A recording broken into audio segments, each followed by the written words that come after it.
kangaka namhlanje. Ngicabanga ukuthi lesi isihloko esibalulekile kakhulukazi uma sithi siyinhlangano yamaZulu. Uma sithi nje asibuye emasisweni chaza ukuthini. Sithi ayikhaya. Ngolimi lanamhlanje. Okugqama kakhulu ke lapha uma sikhuluma ngamaZulu. Uvela into ekabili ukuthi sikhuluma ngesibongo. Siphinde sikhulume ngani ngesizwe. Ngizochaza lapha mhlawumbe ukuthi kugqame kanjani ukuze vele sekuthiwa khona isizwe ekuthiwa amaZulu. Ngoba khona isibongo amaZulu. Umbuzo uhlale kubantu ukuthi uma ngikhuluma iSwati mina yasazi uma ngikhuluma iSwati ingabe akusangenza umZulu lokho.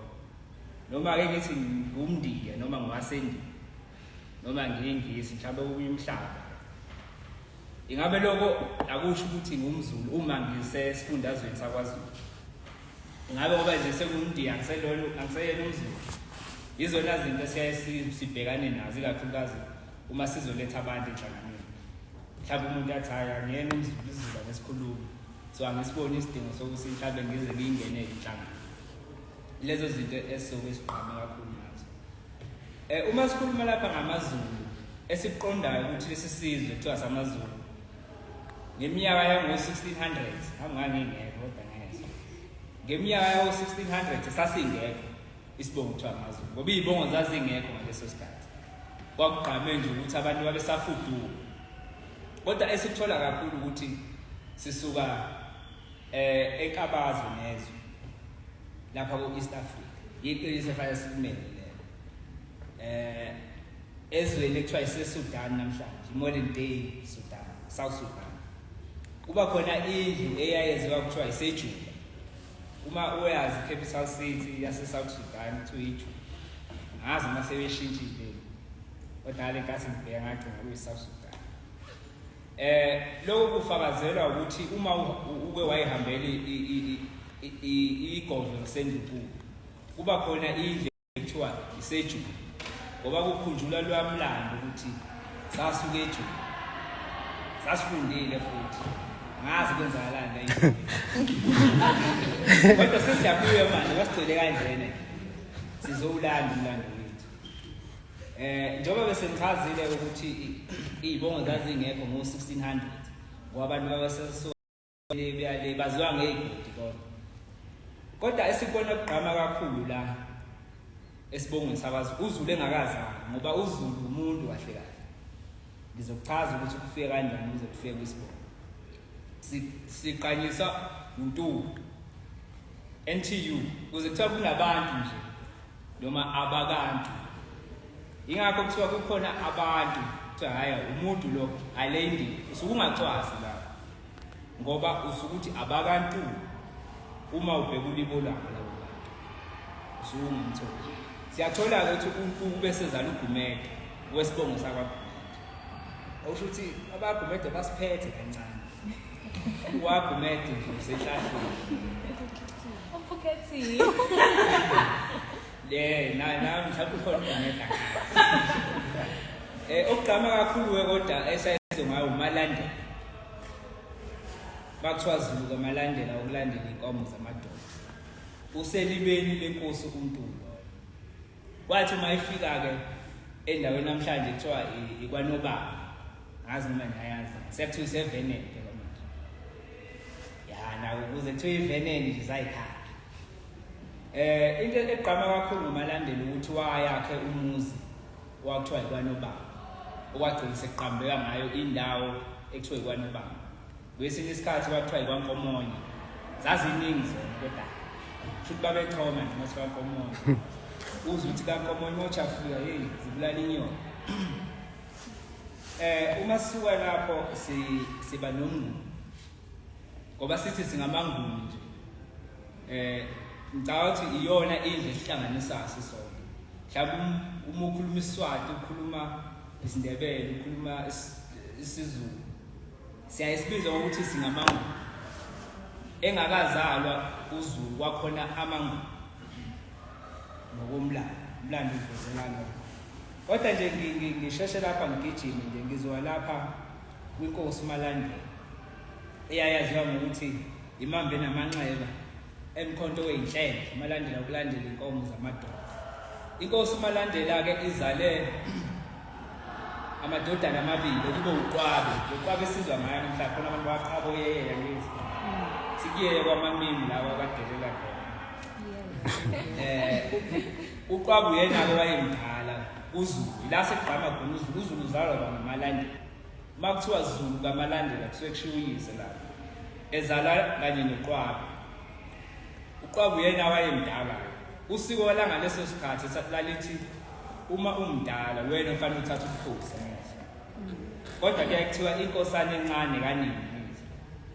Uma umncane kini uma wakho uyayithanda lasibone ethi. Wayeyilasibone uZulu lo kanje ngayo isibongo nesizwe. Bezalwa indlovukazi lapha kuthiwa uNozinja. Engwakwabhabhina ngazi ukuthi uNozinja futhi kodwa ayisihloniphe legama lezi. Kodwa manje sabafana izinja sibahloniphile. Manje sabafana izinja sihlonipha yandlovukazi. Okuyona eyazala uqwabe umdala ngithi. Inzala nabani? NoZulu. Kunohlobo oluthize ngoba thina umnotho wethu kakhulukazi ulele kwimfuyo eyinkomeni nani nani. Ubushe bendoda. Kunenkomo emhlophe eqwa engenaba. Leyo nkomo kuyathiwa inyonda iphumula. Esikutholayo ukuthi ke indlovukazi uNozinja yayikhuthele kakhulu ngoba yayithi umsebenzile iyayenza umsebenzi wezandla. Ebese iyaqongela ke ithenga inkomo. Zimhlophe eqwa. Ayicakuyona yelo phumi kazazi imhlophe. Kodwa kuthema isikhothama inkosi umalandela. Akethi manje uma ikhothama inkosana afanele ukuthi ithathe idlamama. Inkosi uqwabe ke sicabanga ukuthi cha. Lezi inkomo bangezayisi okuyinkosi umalandela usho ukuthi kumele kube ngezakhe. Kanti iqambu ushilo wangeza indlovukazi. Njoba ngishilo ukuthi inkosana ke yokugcina yayibe inkosana kaMama. Umama wavela wayinikeza uZulu lezo nkomo. Waduba kanjalo uqwabe. Cha shuthi abangithanda la ekhaya. Shuthi yazi no we black tax noma kanjani. But wayebhekela ukuthi lezi inkomo kwakuzoba ngezakhe. Ilapho ke ubamlahlekela khona ukhosi. Mhlawumbe ngabe singamaqaba amahle nje. Kodwa wasiphika kulana.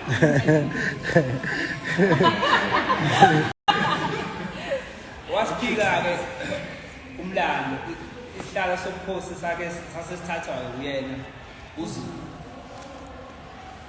Esikuthola kakhulu lapha kuZulu ukuthi ilinye igama lakhe wayephinda azonga inkosi enkulu. Ngoba uqwabe mayesuka ebabanango bilapho uZulu wayezinze khona ngaleso sikhathi. Noma umalandela la wayezinze khona walibhekisa ngapha nami ngasakhumbuli kodwa thina wahamba impela waya ngapha ngobani. Nesizwe sakwaqwabe nje usithola siningi la. Oyeye. Wafika wayovusela ubakho ubukhosi kuleyo ndawo. Uma ke uZulu esefuna ukubhinqa lo bakhosi, ubhinqa ku-undermine. Shilo ukuthi siyavuka isingisi. Ngale nkathi esebhinqa ke lobukhosi waseyibiza ngenkosi enkulu. Ethi ubukhosi bakhe bukhulu ukudlula lobo obaqwa. Waseyibiza ngenkosi enkulu kanjalo. Ukuze kuthiwa inkosi enkulu 1 angazi ukuthi ubani seyibuya. Kodwa wayeyibiza ngenkosi enkulu. Esigqama kakhulu lapho ukuthi ngale nkathi sekubusa inkosi uZulu manje. Lo wesizwe sesiqanjeni. Waqala lapho ukuthi kube khona abantu bakwaZulu. Ababencane kakhulu ngoba uma ulazi balazi imimepho yakwaZulu babakhe indawo yakweswa lapha eMthonjaneni. La namhlanje kuthiwa iseMelmoda ngezi. Kodwa kithi ikephi? Umthonjana. Semthonjaneni. Semthonjana. Singena simazi Melmoda. Sibamba ukuthi Manmede.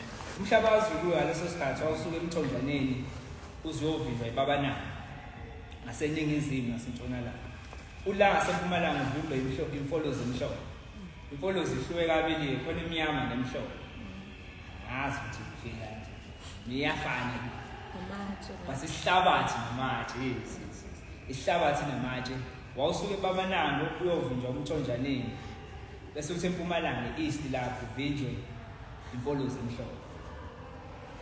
Okuphinde kugqama kakhulu lapho ukuthi inkosi uZulu iyona eyaqala yaphakamisa lokhu bukhosi ngoba babuyinto encane okungaziwa. Khona babebazi kodwa bakuncane ngaleso sikhathi.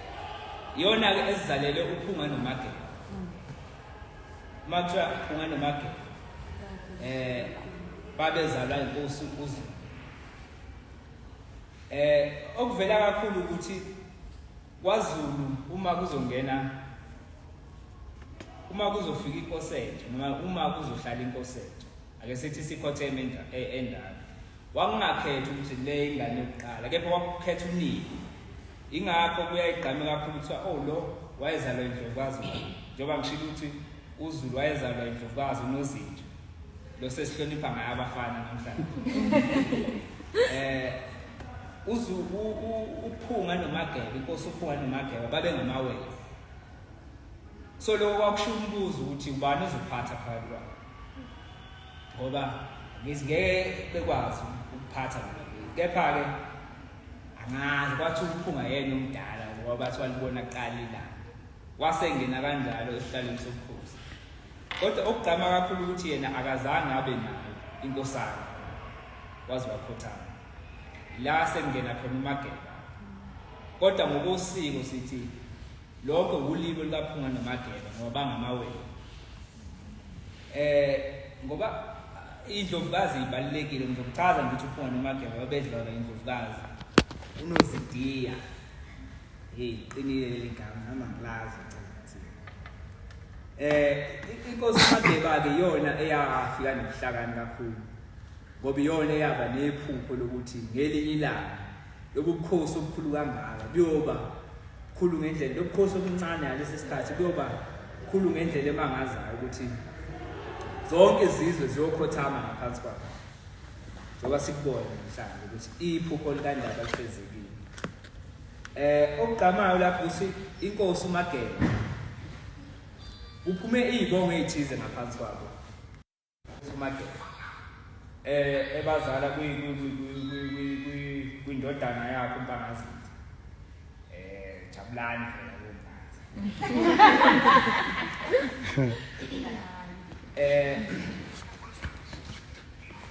kuyaye kube khona ukubuza ukuthi ngabe babengamawele ngempela yini ophunga nomageba ngoba ngaleso sikhathi kwakunombiko noma kunomgomo ukuthi uma umuntu eyiwele omunye wayayebula kodwa kakushiwo ukuthi uyabulawa mhlawumbe yathiwa iginyisa itshe ngoba kwakunalento ukuthi banemoya abafika kepha umlando yasifakazela lapho ukuthi babengamawele usho ukuthi ngoba babezalwa inkosi baye ukuthi baphile bafakazela izibongo zenkosi uphunga lapho uma zithi izilokazana zikaNodiya ezazimbabanga zibelethe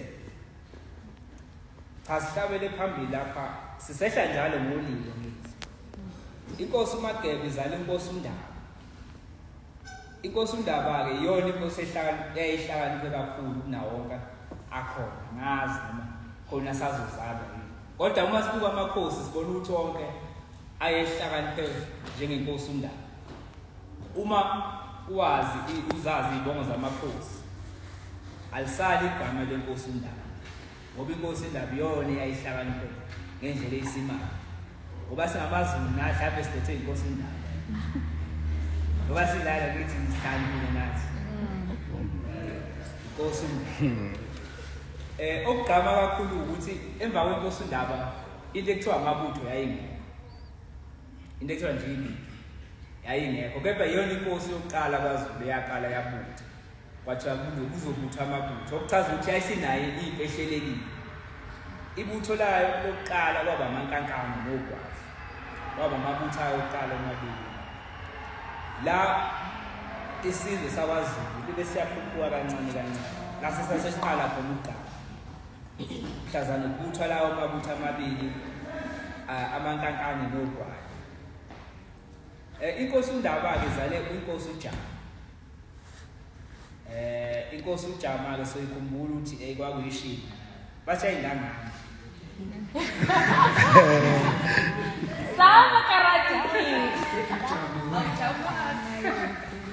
Yebo.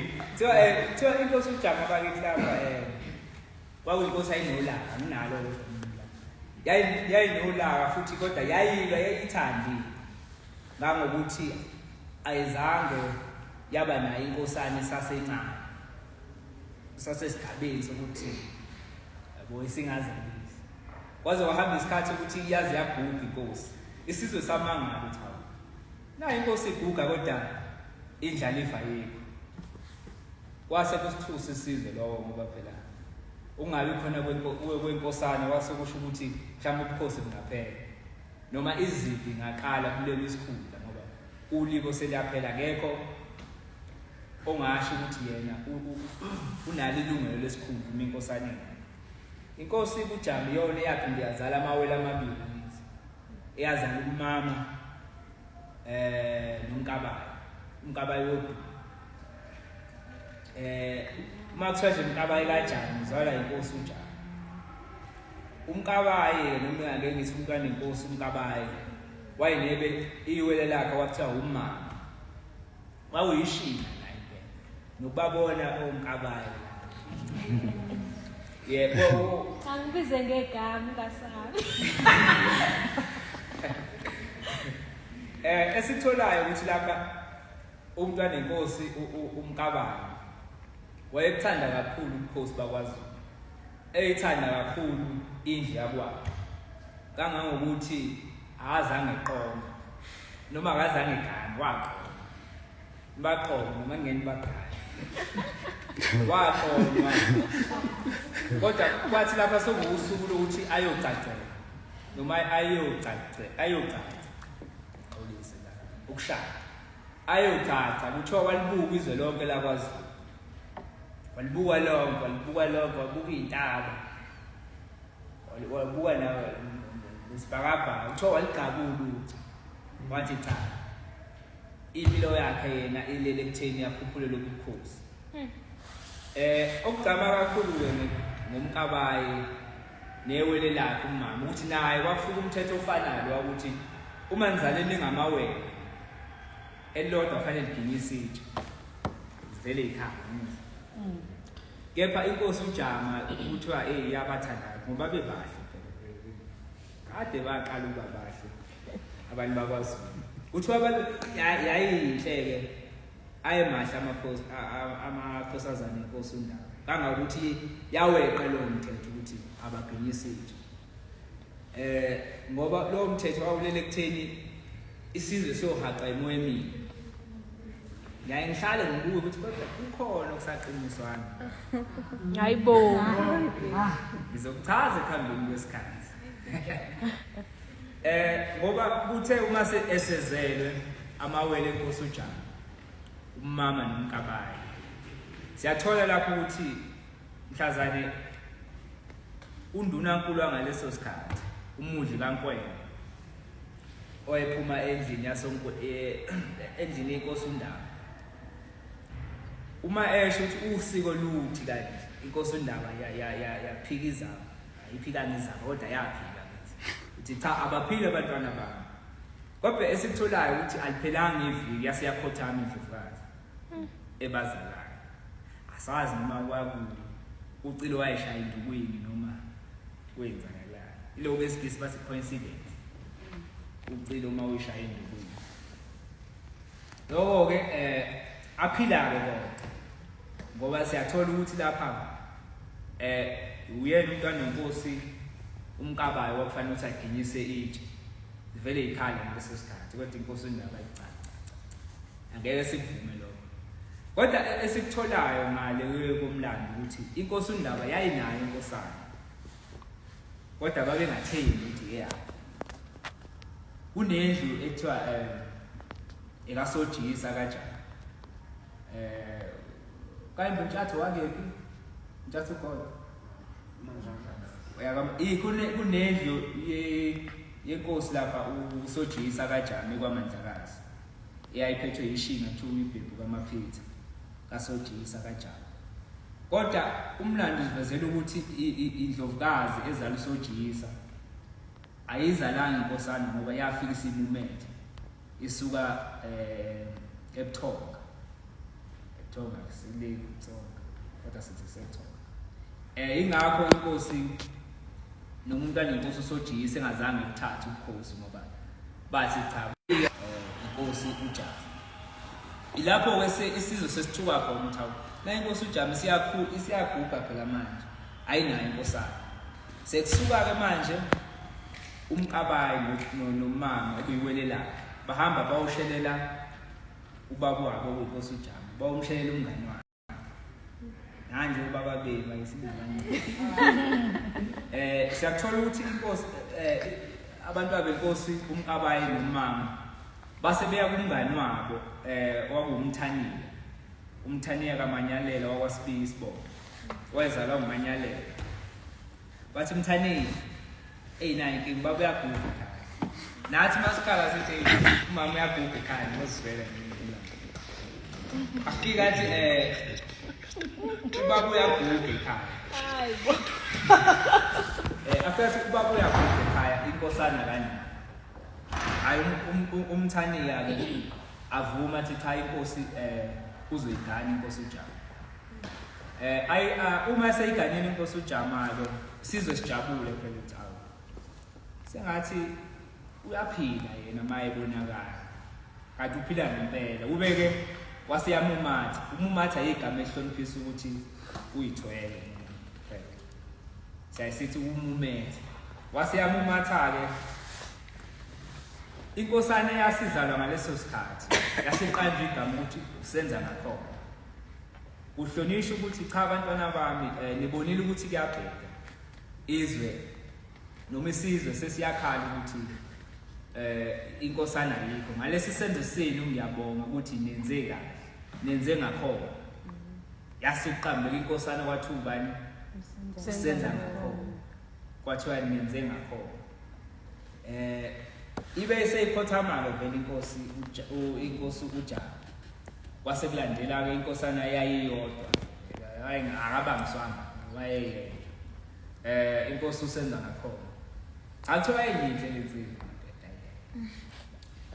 chawa kuyisoka lensizwa hayi wayefana nompangazi yeah chawa kuyisoka ngoba noma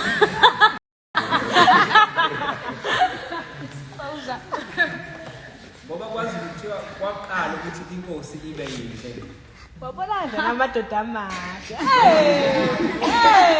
cha wabona izwe lonke nabesilisa nabasha inkosi wayemuhle ngeenkomo zakhe noma siqu sakhe ufakazela la izibongo zakhe ngoba uthiwa amancasakazi ayimbiza ngomjokwane kanje usala kutshela usala kunyenyezela ibhidi likandaba emathethwa ngenyembezi uthiwa ngisho umzimba wakhe indlela owawumuhle ngakhona ngoba kuthiwa umzimba buthaka umzimba omhle nangendlala enkulu ngoba umzimba omuhle nangendlala enkulu uthiwa umzimba omhle nangendlala enkulu uthiwa wayesiphundu singenandawo yakusola wayemehle engenandawo yakusola wayenezitho zingenandawo yakusola uthiwa uyabona umchaza ubandile madoda uyabona ukuthi kwakuyigeza lensizwe kanjani kuyayiphinde kunalento makuzingela kuthiwa inqini kwathiwa wayebiza ngomantandabuwa ngoba kuthiwa achophe ebukise ngezinye insizwe endaweni uma esephumile segezile kuyozingela uma ugeze kancane awusenkingeni ovela uye emuva ngoba uzoshesha uhlaza kuthiwa wayegeza impela ngoba wakuthiwa usiphunda umabuwa nangenqina kazi ngamajadi kusawubukwayo kusayibabazwa ubuhle bayo nami mangiyibuka izibongo zayo ngiyabona ukuthi cha wabugeza sengishela ukuthini ubuhle bakhe bafakazela ukuthi wayoba yisoka vele noma ungemuhle kodwa munazi inkomo nakhona uzoba yisoka yeah bese esitholayo ukuthi yena ke waba inkosi kwaZulu eyaba namakhosikazi amaningi uma singayibali inkosi uMbaba waba yiyona eyaba namakhosikazi amabili Abaningi kahle kahle. Kodwa engizwakala agqama kakhulu. Eyokuqala kwaba umkabi. Indlovukazi umkabi. Ngoba ngisho ukuthi kwaZulu abantu besifazane bahlonishwa ngendlela esimanga. Kuze kube namhlanje kuthiwa nje elikaMthanile. Makuthiwa lafa elikaMthanile. Noma kuthiwa indlovukazi uMthanile kusiwo kushiwo indlovukazi ezala inkosi usenza ngakhona. Ngoba kuhlonishwa yona ukuthi yazala inkosana iyavusa isizwe. Uma kuthiwa nje kwelikaMthanile kuhlonishwa abesifazane. Nokwakuchaza khona ukuthi obabamkhulu babekubona ukubaluleka kwabantu besifazane. Angazi bakhala noningi ngalezo. Hayi kimi. Inkosi kusenza ngakhona umuzi yabusela kuwo noma isigodla yabusela kuso esasesiklebheni noma kwaZondela. Indlovukazi yokuqala kwaba umkabi ke ongazange azibuke noma ongazange abe naye inkosana noma inkosazana. Inkosikazi yesithathu uNandi. Yep. uNandi wayezala kwaMhlongo lapha ezalwa inkosi uBhebhe. Yazi inkosi uBhebhe ukuthi ayithola kanjani lezi ibongo zayo.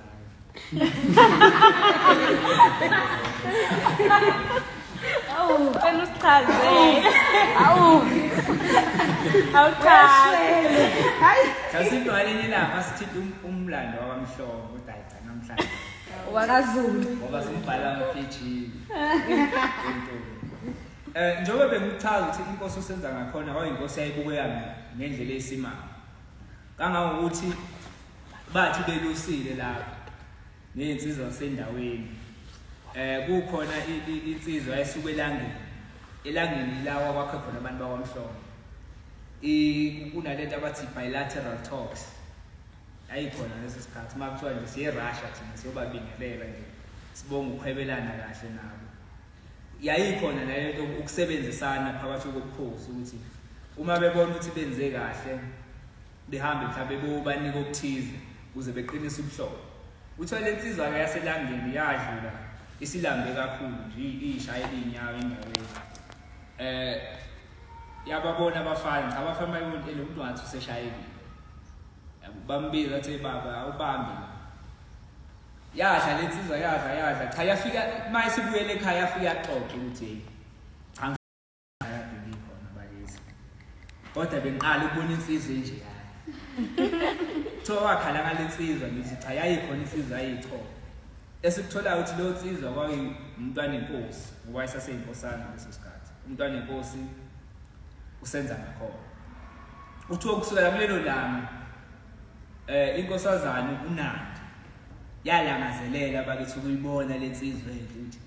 Lensizwa bakithi ngezwe bayivuma indawo ngeendawo ingakho kuthiwa umjokwana kanjani. Yasi iyalangazelela ukuthi iyoyibonela yona. Ayithanda izinto ezinhle. Okushithi nawe uma uyibona nje insizwa uyikhalela. Hayi. Cha ukusho. Ningasichitha phela amasikhala. Ngeke phela.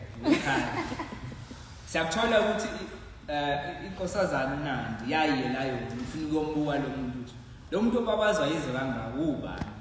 Thena yahlanza yedela nayo uma yibuka lensizwa. Hawu. Yangabisaya ekhaya bakithi yavele wathi kwenziwe lethiwa amahlaya endlela ukuthi bafika ngalesi ilo kodwa phela hloniphisi leli gama la one night stand.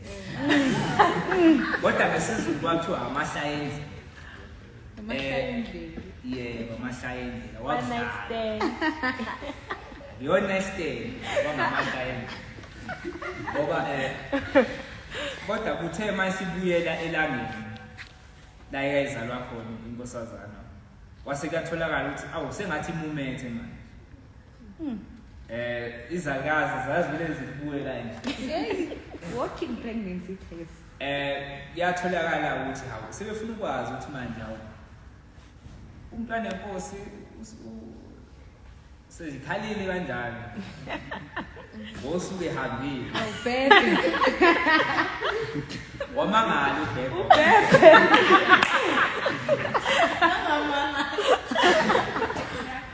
ukuthi isimument ngizophinde ngibuye kwiNdlovukazi na Samonandi. inkosikazi wesihlanu wenkosi usenza ngakhona ngoba bebaningi kepha ngizothatha ababegqame kakhulu ningasoni ngathi masesihluka babathi inkosikazi wesihlanu ngokwakumzondwazi engwakwaZulu isibongo wazala umhlangano uma ukhumbula umhlangano nodingana laba bakhandisi lokuthi becoboshise ilembe wezala iNdlovukazi umzondwazi owesithupha kwaba uMpikasa kaMlilela wakwaNgobese umqunge yena wazala ke isiludinga amashikizelo ashiphi yakhe oweshagalolunye kwaba uB kaNkobe wakwaMbhele noma emabheleni wakwaNtuli mbongiseni iNdlovukazi uBibi ke izale inkosana isigujana inkosana isigujana ayigqami kakhulu emlandweni noma inawo umlando wawo sisazi ukwesithola ukuthi kungani ingaqami kodwa ngizokuchaza ukuthi kungani ngiyibalile eyeshumi kwakwindlovukazi uSongiya ezala uMbotsha lapha kwaHlabisa owazale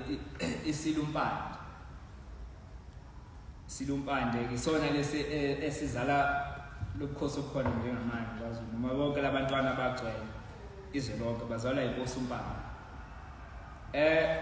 okugqama kakhulu ukuthi inkosi yasesihlebheni inkosi usenza ngakhona uma isikhothama ngoba yayizele vele iyisoka vele kwase kufika ukuthi ubani uzothatha isihlalo sobukhosi siyathola ukuthi owalandela inkosi usenza ngakhona kwaba uSigujana ngoba kushithi akagqama kakhulu emlandweni ngoba sithola ukuthi kungani kodwa owamlandela kwaba inkosi uSigujana esithola kakhulu kodwa ukuthi ngaleso sikhathi wasekhona owayebizwa ngokuthi uNodumehlezi kaMenzi nyamazi uNodumehlezi kaMenzi inkosi uShaka kasenza ngakhona fika lapha kumlilwana lapha sengivela khona kweNdlovukazi na iThendlovukazi nanje sifike elangeni kuthiwa awusimume sase siyahanja siyobika isizwe ukuthi iyakhumbula phela ukuthi amahlaya endlela ayengabuli ngendlela wayesayikhumbula ukuthi ehambeseka awahleka kanye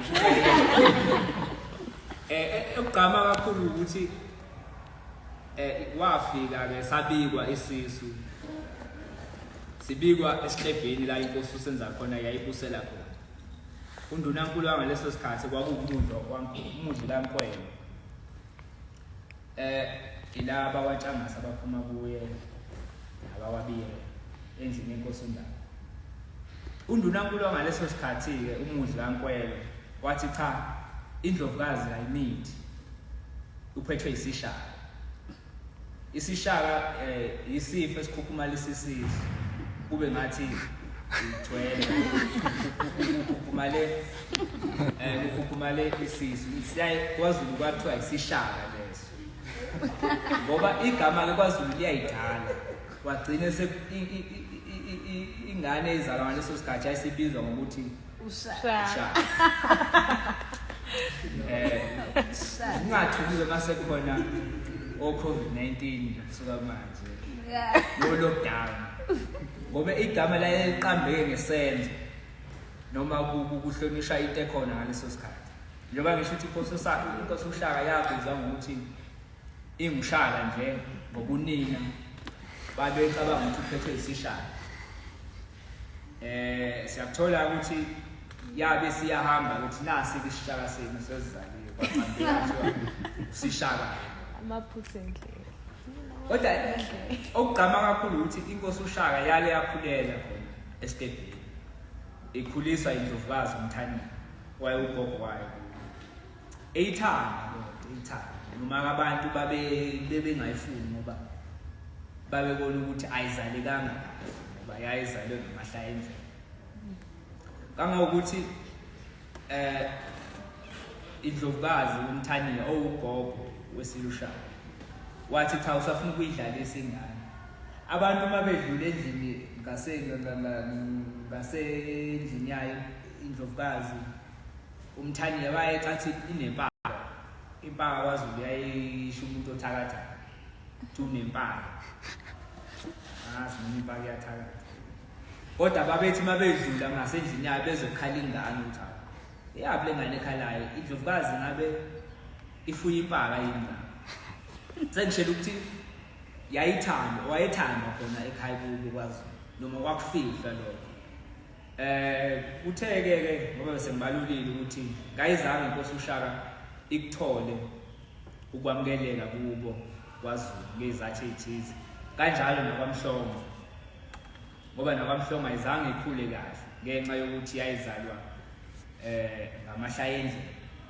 izalele ekhaya khona futhi ikhule nomakhedamu owayezalwa uGqondo okwamhlongo ehlala emhluku uthi uShaka noma inkosi uShaka yayiliqhawe lasekuzaleni kangakuthi wayenenkomo inkunzi unenkunzi nje sasesiyiqhathe nathi masikhulu kuthiwa ihlabe le enkosi uShaka ihlabe kaleza ekamakhedamu ekhala umakhedamu yotshela uyise ukuthi na inkomo kaShaka ingcolele zigagula igama lesizwe na inkomo yenkosi uShaka isihlala inkomo yakhe wangakuthola ukuphumula ngaleso sikhathi seshayela ukuthi inkomo yakhe inamandla ukwedlula ekamakhedamu kangakuthi basukayo kwamhlongo basuka kwamhlongo baya kwaXhwaba la indlovukazi yagcina isigcagcelwa noma isigcagcela lapha inkosi uGendeyana inkosi uGendeyana ke wazala umfowabo welenge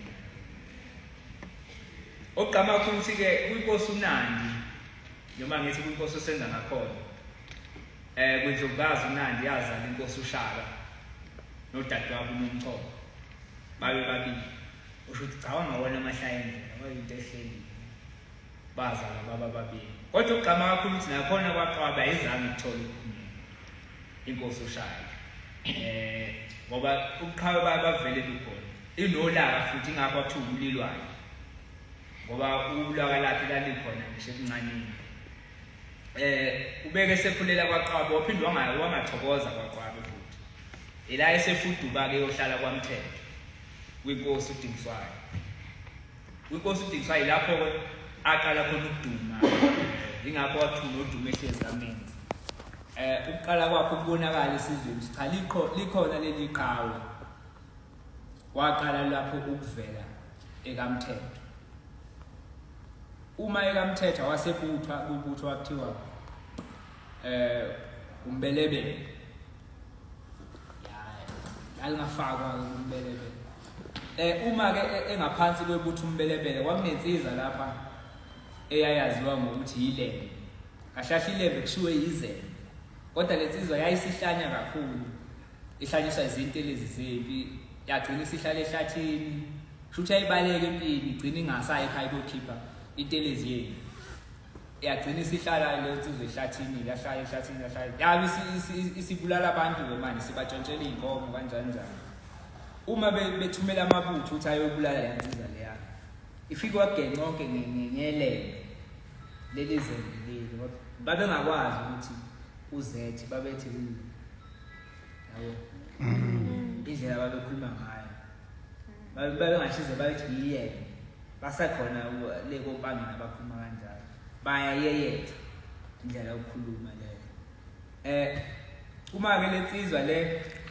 beyithumela ngebutho wakuthiwa ibutho lezici ukuthi ayobulala leli lembe seliqedile ngabantu endaweni amabutho ayinawo ukuthuka ukuthi lo muntu lo sesiqedile nathi abavele bexola bamyeke kodwa kuthiwa ilembe lapho msalapho uqhawe ngoba lathi ngeke likuvume lokho liyohamba lona loyibulala leyo nsizwa ngaleso sikhathi.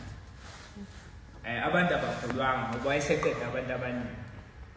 Kuthiwa mayefikayo echawe ngoba umlando ukuveza wafika wayibulala leyo nsizwa.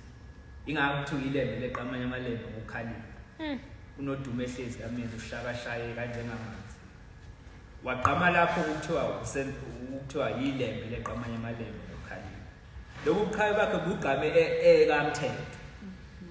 Ilapho namandla awafunda khona, ilapho athola khona ukukhulisa isizwe.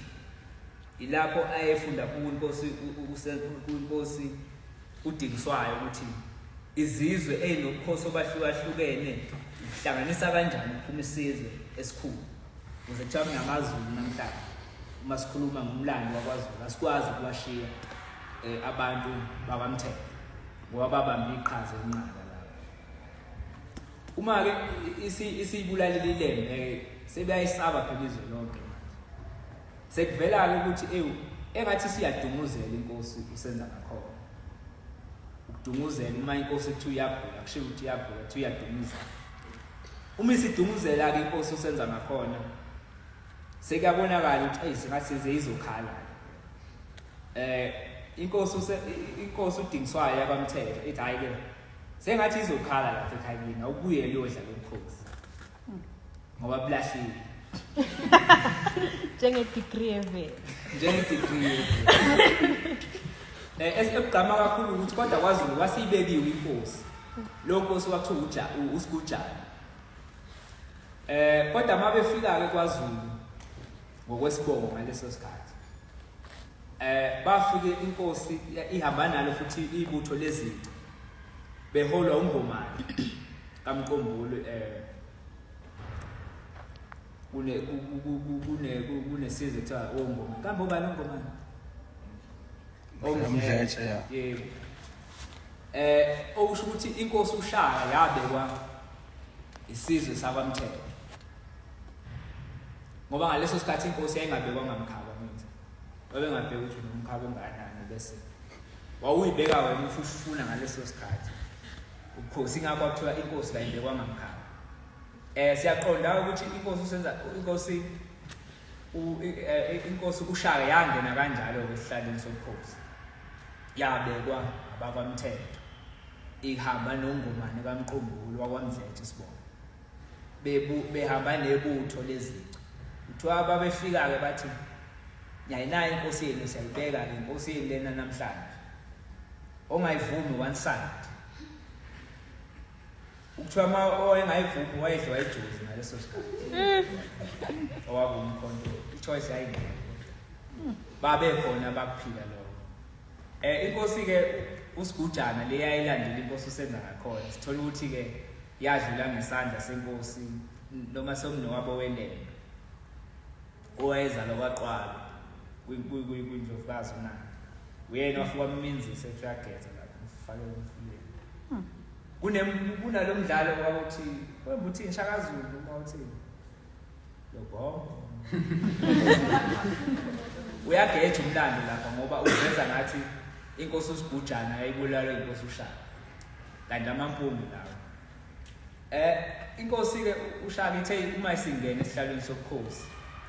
Isizwe ngoba ngibalile ukuthi izwe lakwaZulu ngaleso sikhathi laliseBabananga umthonjaneni laze lofika kwimfolo zemhloko.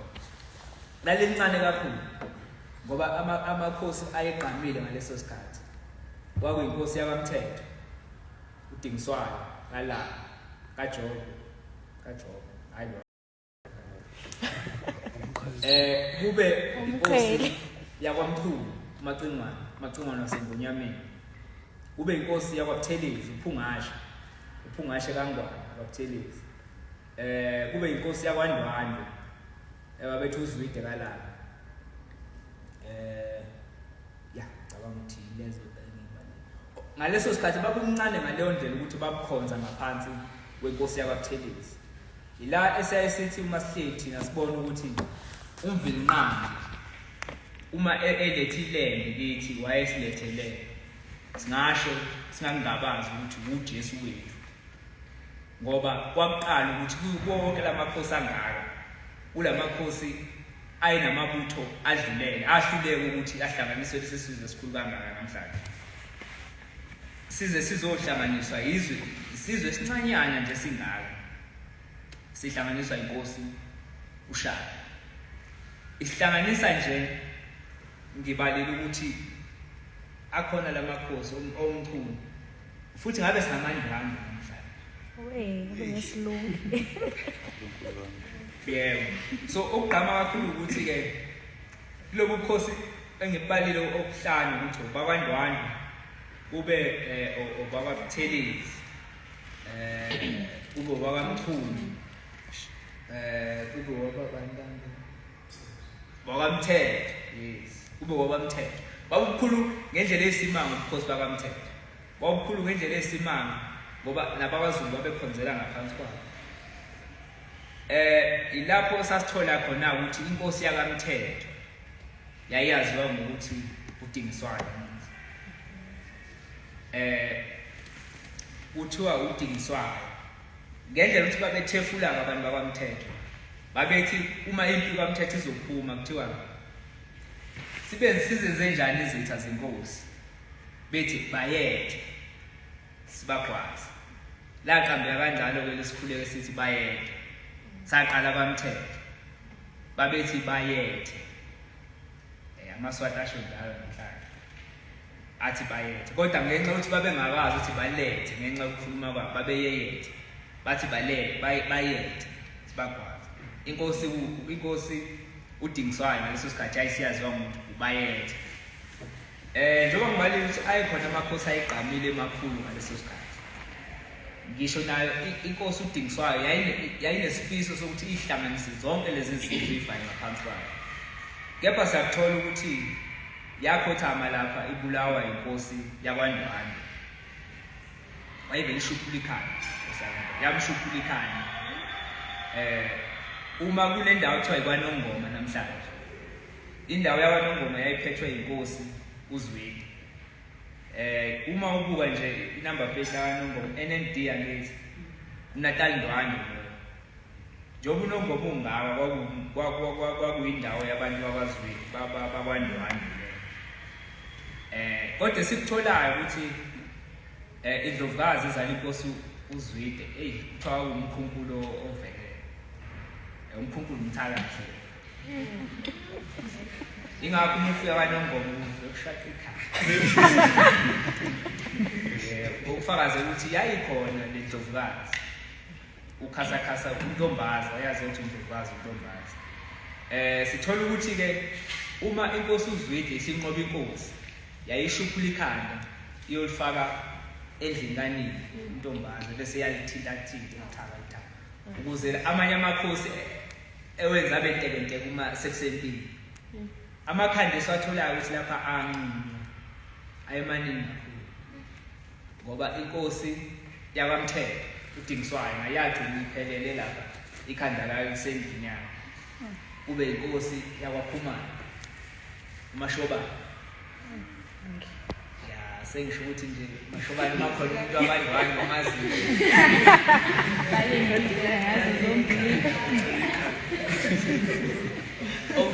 okusho kona ukuthi kodwa sebe right manje